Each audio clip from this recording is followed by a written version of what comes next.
A principios de este siglo, ocurrió un hecho científico que revolucionó la forma de entender la vida. Secuenciar el genoma humano significaba tener acceso al lenguaje con el que la naturaleza nos escribió. ¿Qué ha pasado desde entonces? ¿El conocimiento del genoma va a cambiar el futuro de nuestras vidas y de la medicina? Descubre de qué estamos hechos. La información está en ti.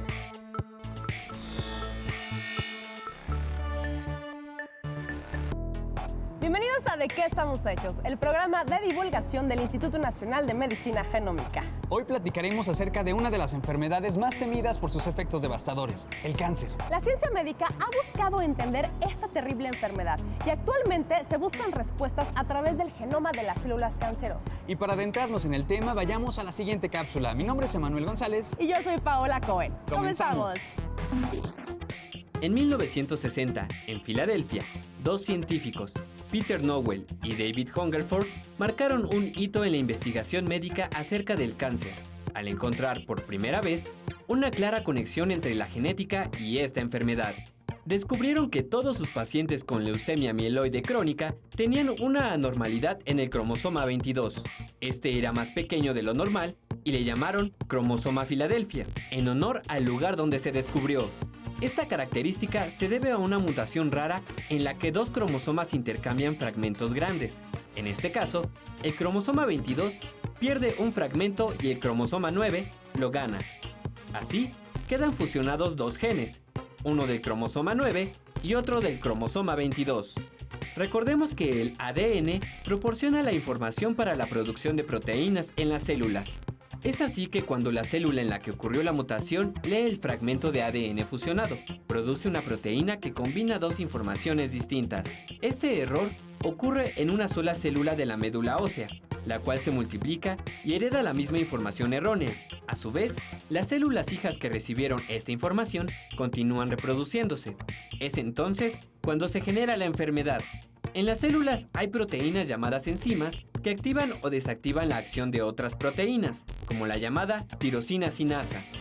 Al formarse el cromosoma Filadelfia, la tirosina sinasa, que resulta del cromosoma 22 modificado, funciona de manera distinta a la normal, permitiendo que las células de la médula ósea se dividan sin control, adquieran mutaciones y se vuelvan cancerígenas. La identificación de la proteína tirosina sinasa permitió el desarrollo de Gleevec, un medicamento que la destruye y logra la remisión del cáncer en muchos pacientes con leucemia mieloide. El descubrimiento del cromosoma Filadelfia y del medicamento Gleevec son un gran ejemplo de que el conocimiento del genoma del cáncer puede ayudarnos a tratarlo.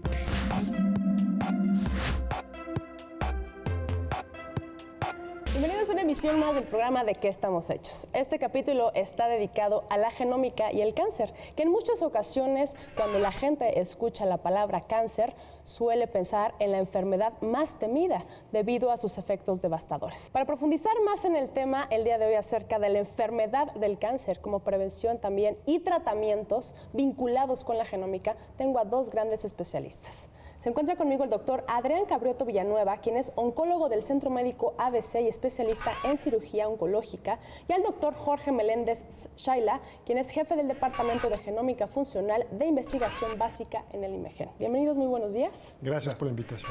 Para profundizar más en el tema, veamos a continuación la siguiente cápsula introductoria. Regresamos.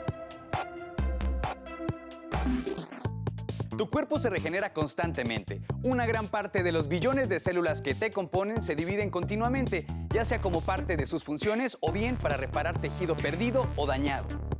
Por ejemplo, pierdes a diario miles de células de la piel, pero no te percatas de ello porque generas nuevas por el proceso de división celular. Es en este proceso donde pueden comenzar los problemas, ya que cabe la posibilidad de que la duplicación del ADN sea inexacta y que las células vayan adquiriendo mutaciones. Pero las mutaciones no solo ocurren durante la división celular. La exposición a ciertas sustancias o a factores ambientales también pueden provocar un daño sin reparación al ADN. Con este tipo de mutaciones, las células se multiplican sin control ni medida y sus células hijas harán lo mismo y así comenzará el cáncer. Las células que se multiplican así ya no pertenecen realmente al mismo cuerpo, pues tienen un genoma diferente. Por eso, algunos llaman al cáncer un problema de identidad. Al mismo tiempo se es y no se es. Como hemos visto, los cambios en el genoma, es decir, las mutaciones, son las que causan el cáncer. Es por eso que el cáncer se llama la enfermedad del genoma.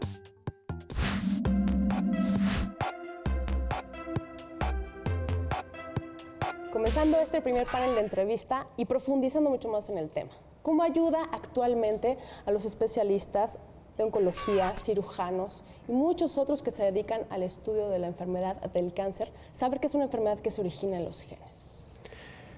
Ha cambiado muchísimo. Gracias a la genómica ahora podemos individualizar los tratamientos. Hasta hace algunos años el cáncer se diagnosticaba por medio de biopsias o mediante un estudio de patología definir qué tipo de tumor es y cómo tratarlo mediante una etapificación. Pero ahorita podemos saber qué genes están mutados, definir un tratamiento específico en contra de esos genes y podemos individualizar los tratamientos. Algo interesante que hoy en día se puede vincular la genómica en esta enfermedad. ¿Cómo lo han hecho? ¿Cómo lo han venido haciendo? Bueno, todo surgió a partir de la elucidación del genoma humano, por ahí de los años 2000, 2001. Esto abrió grandes perspectivas. Pudimos por primera vez echar un vistazo al genoma completo del ser humano y poder comparar los tumores, el genoma de los tumores con respecto al genoma propio de cada persona y encontrar las diferencias, ¿no? Ese fue como que el gran avance. Y la segunda es que determinar todas estas mutaciones, todas estas alteraciones nos permiten entender de manera básica, entender realmente qué es el cáncer, que es una enfermedad muy compleja. Y debo de agregar que no es una sola enfermedad, sino son por lo menos 200 enfermedades diferentes.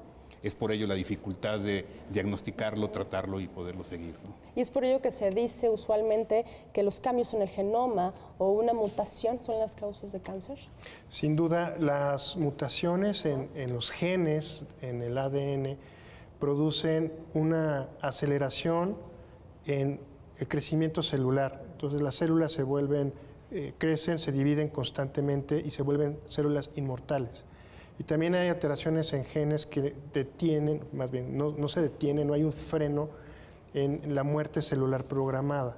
Entonces, la combinación de estas mutaciones hacen que las células crezcan, se repliquen una vez, otra tras otra, que no se mueran y que de forma desorganizada empiecen a invadir el tejido que está alrededor de estas células. Y al final, como bien lo comentan, ¿no? Son células malas, lo podríamos decir de alguna forma, que son las células cancerígenas. Y qué mejor que a través de la genómica, ahora ya vinculado en esto, se pueda llevar a cabo pues, un tratamiento personalizado, que en muchos años o estudios atrás no se podía hacer aún. No, y de hecho es tan importante que no nada más sirve para tratamientos individualizados, sino también sirve como un mecanismo de tamizaje en el cual podemos buscar pacientes y hacerles estudios mucho más sofisticados que los que existen ahorita para poder detectar la enfermedad de manera muy temprana. Eso es muy importante porque creo que todo el mundo lo sabe, un cáncer diagnosticado a tiempo es un cáncer curable.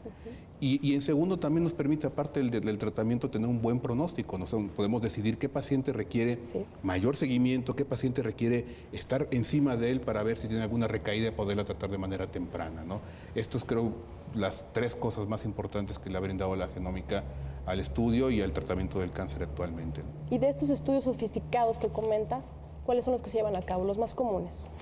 Bueno, existen, un poco el problema ha sido en México, estamos relativamente un poco atrasados con respecto a las técnicas genómicas y moleculares, situación que estamos aquí en el IMEGEN tratando de emparejar muy rápidamente, lo más rápido que podemos. Normalmente las técnicas que se utilizan, por ejemplo, como el ejemplo que ya se puso del cromosoma Filadelfia en esta fusión, se emplean técnicas no tan moleculares, digamos, citológicas que permiten de una manera subrogada o de una manera alternativa ver la mutación. Ya se aplica en algunas leucemias, donde se hace un procedimiento que se llama FISH, que es un tipo de cariotipo donde se ven los cromosomas. También para el cromosoma Filadelfia existen sondas particulares para esta técnica. Entonces ya existen avances que ya están siendo utilizados de rutina aquí en México. Ahora lo que realmente necesitamos es expandir esto y poder brindar a todos nuestros pacientes estas herramientas que se encuentran ya disponibles en algunos lugares del mundo y hacerlas asequibles a nuestra población. Sobre todo también que aquí en México pues la gente esté informada, ¿no? Y también cómo se lleva a cabo eso, que yo creo que eso nos falta un poco. Información, sin duda. También ya es una realidad en la clínica, este aterrizaje de la genómica, todos los días lo estamos llevando a cabo. Y hay dos grandes rubros. Uno, en el diagnóstico temprano, creo que es el futuro, que por medio de sangre podamos detectar qué personas tienen cáncer y qué no, sin necesidad de hacer otro tipo de estudios más invasivos.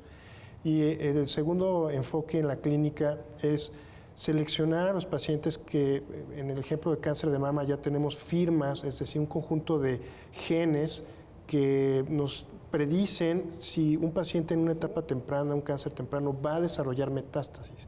Y con medio de estas firmas genómicas podemos determinar si el paciente requiere o no quimioterapia. Entonces ya se evita la quimioterapia cuando los pacientes son de bajo riesgo.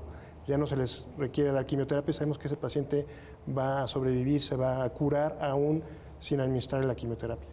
Y también podemos definir, en el caso en pulmón se ha avanzado mucho y en cáncer de colon, si está presente un gen que se llama KRAS en cáncer de colon, ese grupo de pacientes no responde a una quimioterapia específica que es cetuximab o ipilimumab, no responden cuando está presente ese gen. Entonces se evita ese tipo de tratamiento. Entonces, eso es lo que ya estamos definiendo, pero todavía estamos en los inicios de estos tratamientos, ¿no? Falta mucho por saber. En los inicios, pero sobre todo que ha estado evolucionando y seguirá haciéndolo, ¿no? A través de estudios científicos y la tecnología. Antes de continuar, pues estaremos hablando a lo largo de esta emisión del tratamiento y prevención en los siguientes paneles, pero nosotros regresamos. No se muevan.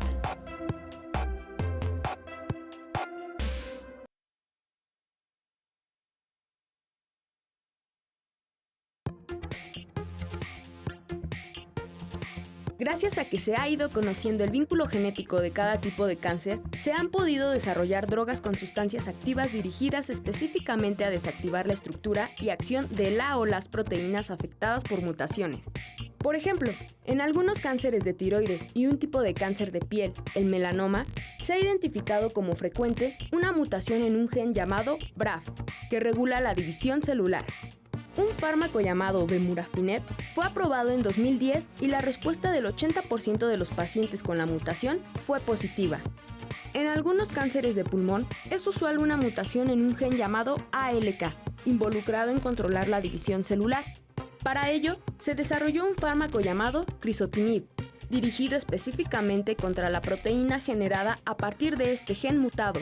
Tuvo un éxito desde la primera prueba de casi 60% en pacientes de pulmón con esa mutación. Ambos medicamentos están en circulación comercial.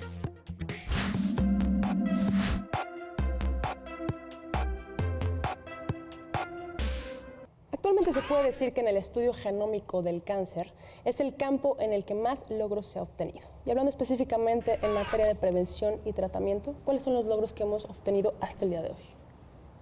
Bueno, en materia de prevención, todos estamos familiarizados con algunos casos bastante sonados de artistas conocidos en Estados Unidos, en los cuales ha sido posible determinar mutaciones en genes específicos que le dan una alta probabilidad de tener cáncer, ¿no? Es el caso de BRCA o BRCA, en el caso de Angelina Jolie y muchos otros casos sonados. Ese tipo de medicina de prevención va a aumentar cada día más y vamos a tener mucho mejores herramientas para poder hacer esto, ¿no? Aparte de esta prevención tal cual, existen algunas otras herramientas no muy bien probadas en las cuales se pueden sacar perfiles genómicos en población normal, en personas normales, que predicen si tienen un mayor riesgo para padecer algún tipo de cáncer, que no significa que lo vayan a tener, simplemente que, por ejemplo, si tienen algunas mutaciones en algunos genes que tienen que ver con los receptores de nicotina, por ejemplo, tienen una alta probabilidad de tener cáncer de pulmón si fuman. Claro. Y esto es increíble porque permite al paciente tomar una decisión informada y decir, bueno, yo sé que si fumo tengo muchas posibilidades de tener cáncer. Esto está avanzando, todavía estamos en pañales en el sentido de que hay que considerar que el genoma humano tiene 3.000 millones de pares de bases que hay que analizar, bien complicado, pero estamos en muy, muy buen camino, ¿no? En la prevención creo que esto es lo que el futuro, y eventualmente tendremos una medicina muy personalizada, muy dirigida, en la cual cada persona sabrá exactamente qué es lo que tiene, cuáles son sus predisposiciones, qué puede y qué no puede hacer, ¿no? Hablabas hace un momento de tratamientos personalizados, específicos en cada persona, siempre y cuando esté vinculado a la genómica. Aquí, hoy en día, ¿cómo podemos determinar esos tratamientos que son menos agresivos? O sea, ¿qué tipo de tratamientos serían o a los que no debería someterse un paciente? Sabemos que algunos genes ofrecen resistencia a la radioterapia, entonces si están presentes se evita la radioterapia.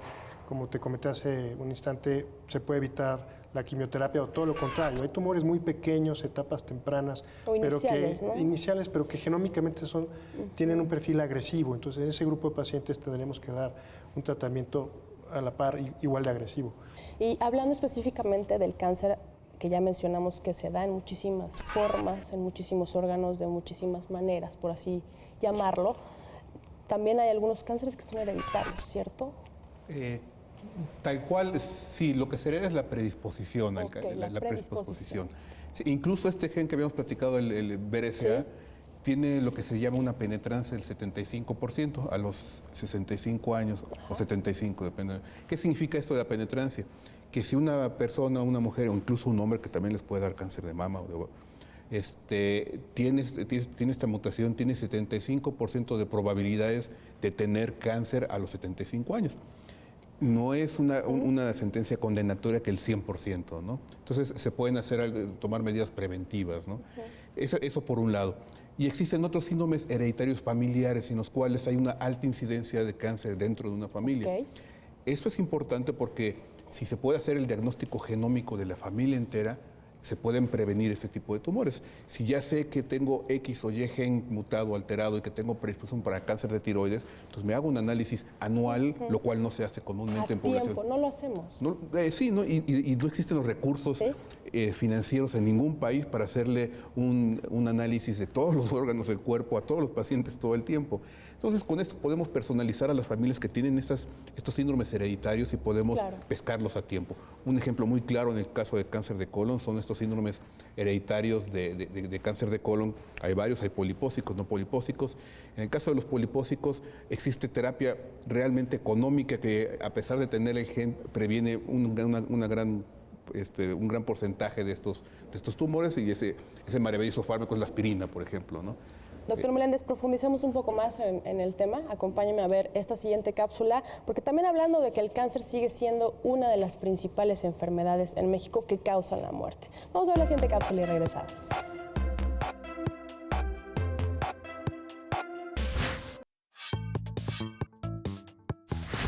El cáncer es una de las causas principales de muerte en todo el mundo. Conocer esta enfermedad a través de la investigación genómica es vital para comprenderlo y erradicarlo, sobre todo porque esta obliga a considerar particularidades. Por ejemplo, no todos los cánceres son iguales. Algunos tipos de cáncer que se presentan en la población mexicana son diferentes a nivel molecular a los de pacientes de otros países.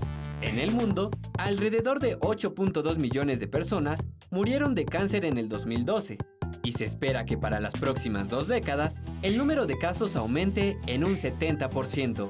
A nivel mundial, los cánceres más comunes en los hombres son los del pulmón, la próstata, el colorectal, de estómago y de hígado. En el caso de las mujeres, son el de mama, el colorectal, de pulmón, de cérvix y de estómago. En México, según datos oficiales, el cáncer es la tercera causa de muerte en el país y cada año se suman más de 128,000 casos. Alrededor del 60% de los casos se detectan en etapas avanzadas de la enfermedad. Asimismo, el cáncer infantil es la primera causa de muerte en niños entre 4 y 15 años, siendo el más común la leucemia. Se ha registrado que las causas más frecuentes que lo producen es la exposición continua a pesticidas, fertilizantes y emanaciones gaseosas en campos de petróleo. Y existe un riesgo especial cuando esta ocurre desde las primeras etapas del desarrollo intrauterino. Un riesgo muy importante es la exposición de la madre al humo del cigarro estando embarazada. Cabe mencionar que, lamentablemente, el cáncer infantil se agudiza en poblaciones en situación de pobreza.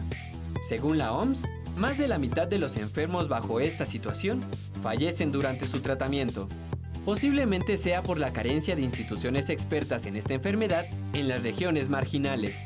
De acuerdo con el INEGI, se estima que cerca del 30% de los distintos tipos de cáncer pueden prevenirse.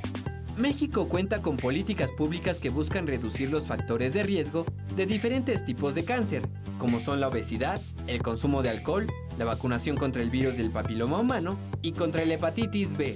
Sin embargo, necesita mejorar sus tratamientos paliativos. El INMEGEN, en coordinación con otros centros de estudios, compara diferentes tipos de cáncer para desarrollar medicamentos que puedan ser benéficos para todos los que padecen esta enfermedad en México.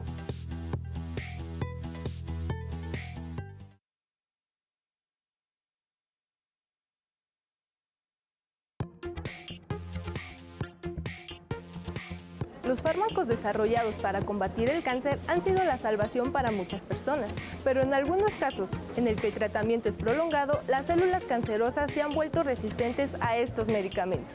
¿Cómo sucede esto?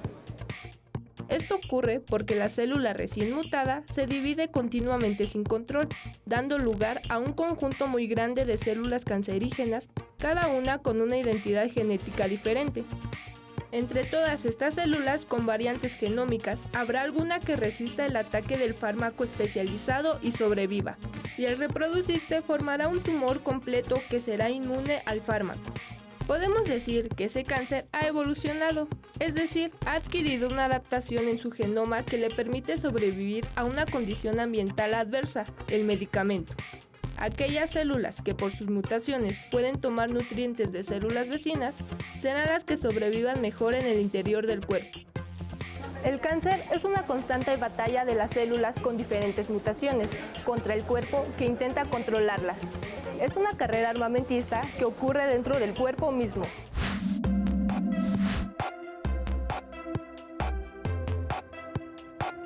Según datos oficiales, en México es la tercera causa de muerte. Me refiero específicamente al cáncer. Y anualmente se suman más de 128,000 casos. Ahora es momento de hablar de los aportes que el INMEGEN ha hecho a través del estudio del cáncer. Bueno, en el INMEGEN llevamos algunos años, no demasiados, trabajando sobre el genoma del cáncer. Hemos participado en lo que se llama el Consorcio Internacional del Genoma del Cáncer, en el cual trabajamos con linfomas, tumor de cabeza y cuello, cáncer de mama, cáncer cervicuterino con el doctor Cravioto y algunos otros tumores en los cuales hemos participado, infantiles sobre todo. En esta primera parte lo que hicimos fue hacer secuenciación de genoma completo y vimos todas las mutaciones asociadas a estos tumores. Hicimos las primeras caracterizaciones mundiales en estos tumores, lo cual generó publicaciones de alto impacto como en Nature and Science. Y a partir de todos estos datos y algunos datos que seguimos generando, nos estamos ahora enfocando a tratar de aplicar lo que hemos aprendido en este caso. Nuestra primera prioridad, o por lo menos mi primera prioridad, es crear herramientas de diagnóstico fácil, baratas y asequibles a nuestra población, ¿no? Trabajando con personas como el doctor Cravioto, que está trabajando muy activamente en esta área también. Estamos implementando paneles que esperemos que en un periodo menor, digamos, algunos meses, logremos tener montadas para ofrecérselas al público de las diversas instituciones. Esto tiene que ser por medio de los médicos. Y la idea es eso, poder llevar la medicina de primer mundo aquí a México, ¿no? Debo admitir que no es tan fácil, es realmente algo complicado dadas nuestras condiciones económicas y todo lo que está pasando ahorita, pero tenemos mucha ambición y muchas ganas de poder llevarle esto a nuestros pacientes aquí en México, que es realmente la razón por la cual estamos en investigación. ¿Qué es lo que realmente se necesita? Esa ambición, ¿no? Esas ganas de hacerlo y de llevarlo a cabo, que actualmente ya se está desarrollando. Habla específicamente de tus funciones en estos proyectos, ¿qué es lo que más se va a implementar? Sin duda, en nuestro país debemos de ser líderes, no solo en Latinoamérica, sino en el mundo. Tenemos todo para ser los mejores. Y ahorita estamos estudiando cáncer de páncreas, las diferencias genómicas entre los tumores de una parte que se llama ámpula de Bater y el cáncer de páncreas, y las diferencias en los genes entre el tumor primario del páncreas y la metástasis en el hígado. Okay. Y también estamos estudiando sarcomas, que es un tumor extremadamente raro, sucede en el 1% de los tumores malignos, pero es un tumor que pasa en gente joven. ¿En dónde se aloja? En tejidos blandos, puede ser piernas, extremidades, dentro del abdomen. Y estamos estudiando todas las diferencias genómicas en este tipo de tumores. ¿Ustedes creen que esta tecnología, y como ha ido avanzando, evolucionando día con día, se puede implementar a los sistemas de salud del país? Estamos, de hecho, apostándole a eso, ¿no? Es nuestro principal objetivo, ¿no? Sí, es nuestro sueño realmente. Sí. Quizás es un poquito inocente de mi parte, pero a mí lo que me llama es realmente cuando uno conoce a algunos de esos pacientes, sobre todo niños o pacientes jóvenes, digo no por menospreciar a los más grandes, pero que no han vivido, y uno ve lo que están sufriendo y cómo se está coartando su vida, ve a los padres, ve a los familiares. Eso es lo que nos da el sentido de lo que estamos haciendo, y realmente hacia donde queremos llegar es poder ofrecer alternativas que mejoren no nada más su condición de vida, sino que en muchos de esos casos podamos curarlos, ¿no? Es nuestra meta y es lo que estamos tratando de hacer todos los días aquí en el IMEGEN y en otras instituciones nacionales. ¿Y qué se necesitaría, además de todos estos estudios de los que ustedes hablan? Bueno, tenemos algunos retos, no lo vería como problemas, tenemos algunos retos. El primero es, evidentemente, el financiamiento. No tenemos nunca suficiente financiamiento, estos estudios son caros. Hemos logrado superar esto gracias al apoyo de la Secretaría de Salud, del INMEGEN, el CONACYT, etcétera, y algunas instituciones privadas. Hemos logrado empezar a solventar esto, y ahora lo que necesitamos hacer es lograr tener una interacción como la que tenemos el doctor Carabiotto y yo, y en algunos otros casos, entre los clínicos y los que estamos en el laboratorio genómico. Y finalmente, el punto que nos falta es ver cómo podemos conectar con la actividad empresarial. El sistema de salud en México no puede desarrollar esto para todo el país. Necesitamos involucrar a los empresarios que estén interesados en que estas pruebas que estamos desarrollando se apliquen también fuera de las instituciones, y esto genere también movimiento de pacientes, ruido, etcétera, para que podamos aplicarlo a todos, ¿no? Y lo que nos hace falta pues es trabajar, ¿no?, más de lo que estamos haciendo. Pero lo están haciendo arduamente y se están empezando a ver los resultados, a ver esa difusión. Concluyamos acerca de estos paneles. Doctor Carabiotto, ¿cuáles son sus conclusiones? Me queda muy claro que la curación del cáncer está en la genómica. O sea, el futuro y la evolución en la oncología está en la genómica. Entonces, entre más dinero se invierta en estudios de genómica, más rápido se va a encontrar la cura del cáncer. Sin duda. Doctor Meléndez.